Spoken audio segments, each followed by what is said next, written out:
के कैंडिडेट है, उन्होंने कहा नहीं जमीन तो हमारी मलकियत है। मैं पंचायत के बंधुओं से कहूंगा कि ये पंचायत की जमीन का आदेश है जो ये कहते हैं कि भाई ये हमारे नाम की। आज मैं कागज के साथ आप सबके सामने उपलब्ध हुआ हूं। ये एसडीएम का आदेश है उनके खिलाफ। उन्होंने एसडीएम ने कहा पंचायत की जमीन है, खाली कर दो। ये पंचायत का ऑर्डर है। विपक्षी पार्टियों का कहना है कि रफाकत के ऊपर जो है कि काफी मुकदमे दर्ज है। क्या इत्तेफाक रखते हैं? पॉलिटिकल इशू, पॉलिटिकल सारे मुकदमे पॉलिटिकल मुकदमे हैं। गांव बता देंगे, ये गांव वासी खड़े हुए हैं। रफाकत ने क्राइम नहीं किया कोई। ये झूठ है। ये एसडीएम का मैं आदेश दिखा रहा हूँ 2002 का। उसके बाद जो वो आदमी कह रहा है, ये शख्स जो कह रहा है, वो दोनों पार्टियां पहले अलग अलग इलेक्शन में कैंडिडेट हुआ करती थी, लेकिन 2002 के बाद में बासा का फादर एक्सपायर हो गया। उस इंतकाल के बाद ये पक्ष और विपक्ष दोनों एक हो गए, और एक होने पे इन्होंने वो केस अपना छोड़ दिया और इन्होंने तय कर ली भाई एक बार मैं सरपंच बनूंगा, एक बार आप बनोगे। गठबंधन हो गया। गठबंधन नहीं, ठगबंधन कर लिया इस गांव के। बासा सरपंच कहता है कि मैं लड़कियों के लिए एक किला जमीन जो कि दान कर रहा हूं, जिसमें कन्या शिक्षा विद्यालय बनेगा। मैंने अभी भी अपने भाषण में कहा कि माननीय धर्म सिंह छोक्कर कांग्रेस का विधायक है, मैं भाजपा से हूँ। अच्छा काम जो करता है उसकी तारीफ करनी चाहिए। विधायक बासा सरपंच के ऊपर काफी आरोप लग रहे हैं कि वो जमीन कब्जा कर गए हैं। हालांकि आज हमने इंटरव्यू लिया तो उन्होंने कहा कि मेरे पास 1 इंच जगह पंचायत की भूमि नहीं है। फिलहाल यहाँ पर जाके रफाकत हसन जाके अपनी जनसभा को संबोधित कर रहे थे। इनसे जान लेते हैं कि भाई आप जो आरोप लगा रहे हैं, क्या कुछ तथ्य आप ले रहे हैं उसके विषय में, क्या कुछ आपके पास प्रूफ है? रफाकत जी, क्या हाल है? बहुत बढ़िया, एकदम बढ़िया चुनावी माहौल है पंचायत का। निरंतर आप कैंपेनिंग कर रहे हैं आज जनसंपर्क अभियान में, क्या कहेंगे? आप खुद ही देख लीजिए। कहने की मुझे शायद आपको लग रहा होगा, मुझे जरूरत भी नहीं है। बहुत बढ़िया माहौल है और सारे परिवारों का, 36 बिरादरी का समर्थन मुझे हर रोज मिल रहा है। रोज बड़े से बड़ा प्रोग्राम हो रहा है और सब लोगों का प्यार मिल रहा है। ये बहुत अच्छी बात है। आप कह रहे हैं कि बासा ने जाके पंचायती राज की जमीन जो कब्जा कर रखी है, और बासा कहता है कि मेरे पास 1 इंच जगह नहीं है। अब इसका जवाब, मैं तो गाँव में नहीं रहता था। 2000 में बहुत छोटा था, हम लोग स्कूल में पढ़ते थे, लेकिन 2002 में हमारा ये भाई है याकूब, इन्होंने इसके ऊपर वो किया था केस। जाहिद एक हमारा यहाँ इनका मेंबर था, इनकी फैमिली से ही, उसने ये इन पे केस किया था। उसका भी मैं आपको ये बता देता हूँ। ऑन डॉक्यूमेंट बात कर रहे हैं आप? मैं ऑन रिकॉर्ड बात करता हूँ, मैं वैसे कोई बात ही नहीं करता। जाहिद ने इस पे जमीन पे वो किया था केस, जिसमें ये याकूब भाई हर सारे के सारे, पूरा गांव जो आज एक सरपंच उनके साथ भी है, सब ने मिलकर इस जमीन के लिए केस करा था। ये वो जाहिद है जिसने केस करा था। उसके बाद सरकार ने कहा ये पंचायती जमीन है। 2002 में ये ऑर्डर हुआ एसडीएम कोर्ट से, उसमें साफ लिखा है ऑर्डर में कि ये पंचायती जमीन है, इसमें मालकाना हक ग्राम पंचायत का है, गढ़ी बेसिक का है, बासे के परिवार का, बासे के नाम, बशीर के नाम ये जमीन नहीं है, ये जमीन खाली कराई जाए। ये ऑर्डर है, ये काम इन्होंने करा था। बासा कहता है कि जब उत्तर प्रदेश से गांव हरियाणा में शामिल हुआ तो ये जो है इस्तेमाल के लिए जगह दी गई थी। अब ये चीज झूठ बोलने की, क्योंकि देखिए ऐसा है, कोई पढ़ा लिखा आदमी हो तो मैं उससे सवाल भी करूं, उसे यही नहीं पता कि ये गांव कब यहाँ आए थे। शामलात जमीन का उसको नहीं पता है। सरकार ने, हरियाणा सरकार जब हरियाणा अलग हुआ या उससे पहले जब पंजाब और हरियाणा था, उन्होंने हर गांव में नाप के जमीन, हर गांव की पंचायती जमीन भी छोड़ दी थी, शामलात रकबा भी छोड़ा था। गांव में कहाँ कुछ काम हो जाए, सरकार ने आने वाले इन फ्यूचर के लिए हर गांव में ज़मीनें पड़ी हैं, तो यहाँ भी वो ज़मीनें छोड़ी थी। क्योंकि 50 साल से तकरीबन इनका राज, रफादर थे इनके सरपंच, वो रहे हैं, तो उनके टाइम से ये देखिए, ये मैं आपको बता रहा हूँ सन 96-97 का ये वो है डॉक्यूमेंट, रिकॉर्ड है, जो रिकॉर्ड है। इसमें भी साफ साफ लिखा है कि ये जमीन ग्राम पंचायत की जमीन है, साफ लिखा है। ये क्या लिखा है ये आप भी देख लीजिए, वही जमीन है, साफ ग्राम पंचायत की जमीन लिखा है। अब इनको पूछो भाई तुम कब आए इस जमीन में, तो ये भाई साहब आए इस जमीन में मैं आपको ये भी बता देता हूँ। हाँ, ये 2000 में, ये 98 में, 97 और 98 में इन्होंने इस जमीन पे अपना नाम चढ़वाया, ये इनका नाम है। लेकिन यहाँ क्या लिखा है? पंचायत की भूमि। ग्राम पंचायत की भूमि। मालिकाना हक ही जब इसका है ग्राम पंचायत का, तो आप ग्राम पंचायत के मालिक कैसे हो सकते हो? मुझे इसका वो जवाब दे दे। इन्होंने गिरदावरी अपने नाम चढ़वा ली। गिरदावरी अपने नाम चढ़ा ली। पटवारी तहसीलदार कोई अननोन आ गया होगा, नाम ही तो लिखना था। हमारे लोग जागरूक नहीं थे। याकूब भाई हमेशा से हमारे भाई, बड़े भाई रहे, जागरूक रहे।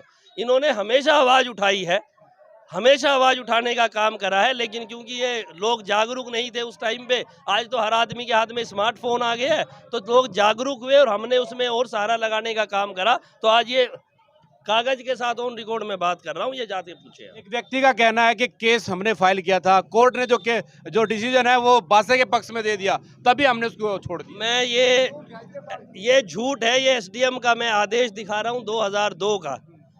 उसके बाद जो वो आदमी कह रहा है, ये शख्स जो कह रहा है, वो दोनों पार्टियां पहले अलग अलग इलेक्शन में कैंडिडेट हुआ करती थी।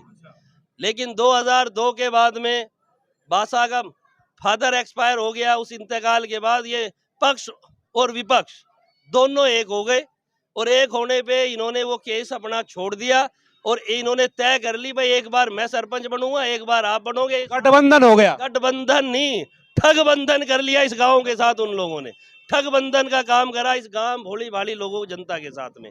याकूब भाई ने उसके बाद भी आवाज उठाते रहे, लेकिन इनकी सुनवाई नहीं, क्योंकि दोनों पार्टी पक्ष और विपक्ष एक हो गया। इसलिए इस जमीन का किसी ने फिर आवाज नहीं उठाई। उसके बाद हम पिक्चर में आ गए। आप है ना, आपके ऊपर आरोप है कि आप आरोप लगा रहे खाली। बासा सरपंच कहता है कि मैं लड़कियों के लिए एक किला जमीन जो कि दान कर रहा हूं, जिसमें कन्या शिक्षा विद्यालय बनेगा। मैंने अभी भी अपने भाषण में कहा कि माननीय धर्म सिंह छोक्कर कांग्रेस का विधायक है, मैं भाजपा से हूँ। अच्छा काम जो करता है उसकी तारीफ करनी चाहिए। विधायक ने अपने 2009 के कार्यकाल में कस्तूरबा गांधी लड़कियों का विद्यालय वो यहाँ गांव में लेके आए। उन्होंने इन सब लोगों से कहा, याकूब भाई हर ने भी सबने मेहनत करी, भाई बासे को जमीन छोड़ दे, उस पर स्कूल बन जाएगा। इन्होंने कहा मेरे नीचे पंचायती जमीन ही नहीं है, मैं तो जमीन छोड़ ही नहीं सकता। अगर इनके 8.5 करोड़ रुपया इस गांव में आया था, जो स्कूल कन्या विद्यालय बना है वो दूसरे गांव में स्थापित हो गया, लेकिन ये गांव फिर इन्होंने जूं के तू छोड़ दिया, क्योंकि इन्होंने जमीन नहीं छोड़ी पंचायती। उसके बाद आज ये खुद कहते हैं कि भाई 1 किला छोड़ देंगे जमीन का। 1 किला इसलिए छोड़ रहे हैं कि हम 1 किला छुड़वाने की बात नहीं कर रहे। पंचायती जमीन के 3 किले दाब रखे इन्होंने। सरकार का ऑर्डर हो गया इनके खिलाफ। हमारे लोग बड़े साफ सुथरे हैं, इनको बगला रहे हम 1 किला छोड़ देंगे, स्कूल बना देंगे। इनसे यूं पूछ लो स्कूल का पैसा कहाँ से आवेगा, कौन सी स्कीम से लावेंगे? 8.5 करोड़ तो उल्टे करवा दिए, 8.5 करोड़ रुपए तो उल्टे भिजवा दिए, तो आगे कहाँ से लाओगे? अरे 1 किला क्यों चाहिए? हम तो 3 किले पंचायती दे दो, हमें 1 किले की जरूरत ही नहीं है।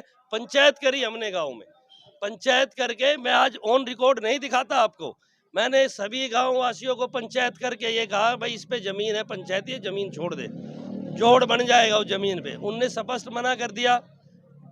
डीसी कोर्ट में मैंने अपील करी, डीसी साहब ने हमारी बात सुनी कि हमने कहा कि 2002 में एसडीएम साहब ने ये फैसला पंचायत के हक में करा था और आप इस जमीन को काम करें इसका छुड़वाने का। उन्होंने हमारी एक्सेप्ट करी अपील, और उसके बाद इन्होंने 4 बार नोटिस हुआ इन लोगों को, नोटिस का जवाब इन लोगों ने नहीं दिया। डीसी साहब ने ये अनाउंस कर मुनादी कराई।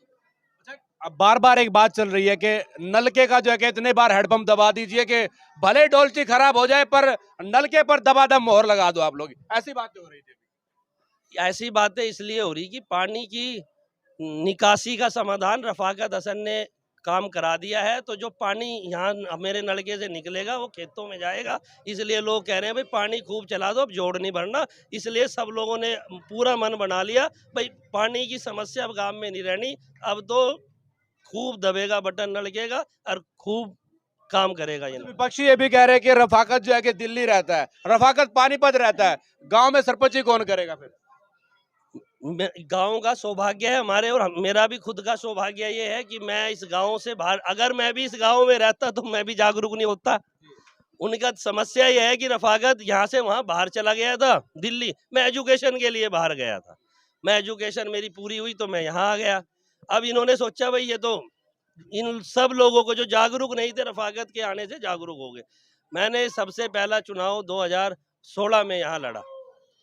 16 में मैं जिला पंचायत परिषद का चुनाव यहाँ लड़ा, मुझे 8,500 वोट मिले। उस दिन से और आज तक ये गांव वाले बता देंगे, अगर मैंने गांव में छोड़ने का भी काम करा है, मैं तो अपने जो मेरे बच्चे हैं उनका एडमिशन भी पानीपत है। और मैं सिर्फ पानीपत से गांव कितना दूर है, आप भी वहीं पानीपत से आए हो, मुश्किल से 8 मिनट लगती है। सिर्फ मैं अपने जो बच्चों की एजुकेशन, अगर यहाँ स्कूल बढ़िया होता या एजुकेशन बढ़िया होती तो मैं अपने बच्चों को पानीपत नहीं, मैं अपने गांव में पढ़ाता। लेकिन यहाँ स्कूल ना हो, इन लोगों के कारण यहाँ स्कूल नहीं बन पाया अच्छा, इसलिए मुझे बच्चे मेरे शहर पढ़ रहे हैं। ये यहाँ हम इस बार यहाँ स्कूल बढ़िया बनवाएंगे तो हम अपने बच्चों को अपने गांव में पढ़ाएंगे, हम बाहर नहीं जाएंगे। अच्छा, विपक्षी पार्टियों का कहना है कि रफाकत के ऊपर जो है कि काफी मुकदमे दर्ज है, क्या इत्तेफाक रखते हैं? पॉलिटिकल इशू, पॉलिटिकल सारे मुकदमे पॉलिटिकल मुकदमे हैं, गांव बता देंगे। ये गांव वासी खड़े हुए हैं, रफाकत ने क्राइम नहीं किया, कोई मुकदमे लगाए, सीआईए ने लगाए, झूठे केस कर रखा। मैंने एक मुकदमा खारिज भी हुआ मेरे खिलाफ, कोर्ट में विचाराधीन है। पुलिस द्वारा किए गए मेरे खिलाफ केस है, बाकी किसी जनता ने मेरे खिलाफ केस नहीं करा। सारे मुकदमे राजनीतिक के तहत हुए हैं, बाकी मेरा कोई ऐसा कोई रिकॉर्ड क्रिमिनल नहीं है। ये सारे गांव की जनता आपको बता। मार्जिन क्या मान रहे हैं, जीत का मार्जिन बता दीजिए। मार्जिन तो आज आपने सारे लोग देख ही लिए, एक तरफा इलेक्शन है, मार्जिन की कोई इंतहा नहीं हुई, बेमिसाल वोटों से इंशाल्लाह जीत होगी। एक तरफा जीत है, एक तरफा इंशाल्लाह जीत होगी। देखिए फिलहाल होगी भाई, नहीं होगी ये अब ये तो ये गांव वाले बताएंगे। हाँ भाई, जीत होगी, क्या जीत होगी भाई? आवाज नहीं आई, जीत होगी। देखिए गांव के तमाम ये लोग हैं, इस समय समर्थन यहाँ पर जो है कि दे दिया गया है। और फिलहाल बड़ी बात कह दी है कि गांव के विकास के लिए शिक्षा को लेकर के तमाम ऐसे वादे कर दिए हैं जिसको लेकर के रफाकत इस समय चर्चाओं में बने हुए हैं। और जनता से अपील है कि इस बार की जो कि वोट की अपील भी करते हुए नजर आ रहे हैं। आप लोगों से अपील है कि आप लोग इस वीडियो को ज्यादा शेयर करें।